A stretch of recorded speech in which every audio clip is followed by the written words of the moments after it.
Welcome back, everyone. 14 after the hour. Time for us to go behind the headlines. And the headline today is right here from Oregon, where marijuana legalization opponents open campaign attacking pot products attractive to children.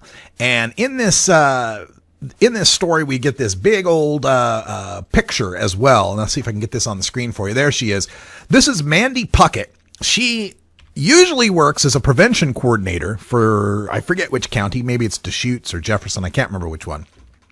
Usually that's her job, but they've given her a leave of absence so that she can head up the No on 91 campaign, which already sounds a little bit fishy to me.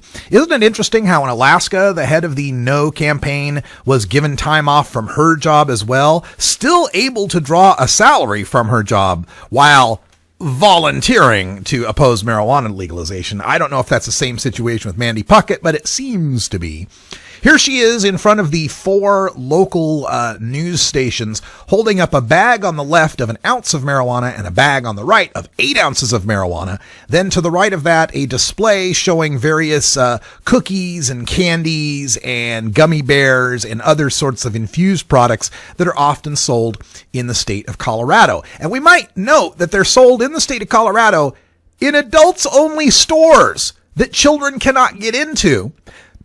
And when the authorities conducted a sting recently where they sent underage narcs in to try to A, get into a pot shop and B, buy something, they had a 0 hit rate. None of the pot shops failed the test. All of them carded the kids and would not let them in or would not let them buy. Now, meanwhile, they did a similar sting for alcohol out there in Colorado and found that like 28 restaurants and bars that they found were openly giving kids alcohol and serving them. So, but there's another quote in here in this story from Mandi Puckett, the anti-91 head here, that really tells us exactly what this fight is all about. Here's the quote. "I don't want my kids to grow up in a place where this is normal." And she's referring to the candies and the cookies and the infused products. "I don't want my kids to grow up in a place where this is normal." And that just shows you, it just highlights how much of this is a culture war and how much of this really is about enforcing social mores and cultural norms, much more so than it has anything to do with public safety or the children. Mandi Puckett wants her children to grow up thinking that people that use marijuana are dirty and disgusting and have a habit or an addiction, people that need to be avoided, people that need to be rehabilitated, people that need to be ticketed and fined and possibly locked up in a cage so that she can keep some sense of normalcy for her kids. Now, one of her complaints here is that opponents argued their biggest worry with legalized marijuana is that it will eventually be marketed and turned into a product as mainstream as a cold beer on a hot day. And for that, they back it up with Bob Doyle, who's a tobacco prevention expert from Colorado, who's been involved with Project Sam there in Colorado, saying, quote, "The marijuana industry wants us to believe that marijuana gummy bears and fruit punch are not targeting children. Are we really going to go in this direction again?" Well, first of all, it'd be kind of curious to find out what Bob Doyle thinks that adults think of gummy bears. I guess there's a certain age limit on gummy bears. I guess once you turn, 16, 18, 21, what's the age, Bob? At some age, you don't like gummy bears anymore. No, you can't find an adult out there that likes gummy bears. That's just marketing for kids.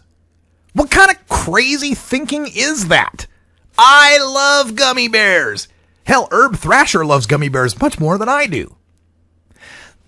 The big marijuana scare about targeting children is based on this theory from the results of what happened with tobacco. And it is absolutely true that big tobacco targeted kids going back to the 40s and 50s and 60s and 70s. We've got their documents. We uncovered them. And again, how did we uncover them? Well, because it's a legal product and we were able to take them to court and sue them. Right? Can't really sue the Juarez cartel to get their documents, as if they keep documents. But I digress. This is a theory that's based off the idea that big tobacco lied to kids, lied about the medical health risks of tobacco and its addictive potential, and deliberately marketed to kids with Camel Bucks and Joe Camel and Marlboro Miles and all that stuff. Now, Let's point out that since 1998, Joe Camel has been dead. We killed Joe Camel again because it's a legal product and we were able to sue the tobacco companies and get restrictions in place against their advertising to children. But it's a fallacy on its face because of one important distinction. Marijuana ain't tobacco. Tobacco had to lie about the health risks of its product because its product is toxic and addictive. Its product causes cancer and emphysema and kills people. Its product addicts 1 out of 3 people who ever try it. And it's the kind of addiction that is harder to quit for some people than heroin, alcohol, or cocaine. My dad included. So, of course, Big Tobacco had to lie about its product. Marijuana doesn't have to lie about its product. We can tell the absolute truth about marijuana, especially with adults. All we want to do is pump you up. Oh, the 20 after break always comes quicker than I'm expecting. I had so much more to say, but we'll save that for hour 2. We'll get plenty more to save there. We got Wiz Coleco in the house as well. How's it going, Coleco? Good, man. I'm ready to celebrate this little break of ours. That's right. It's 4:20 in Denver, and let's celebrate like they do in Denver. We'll be back right after this.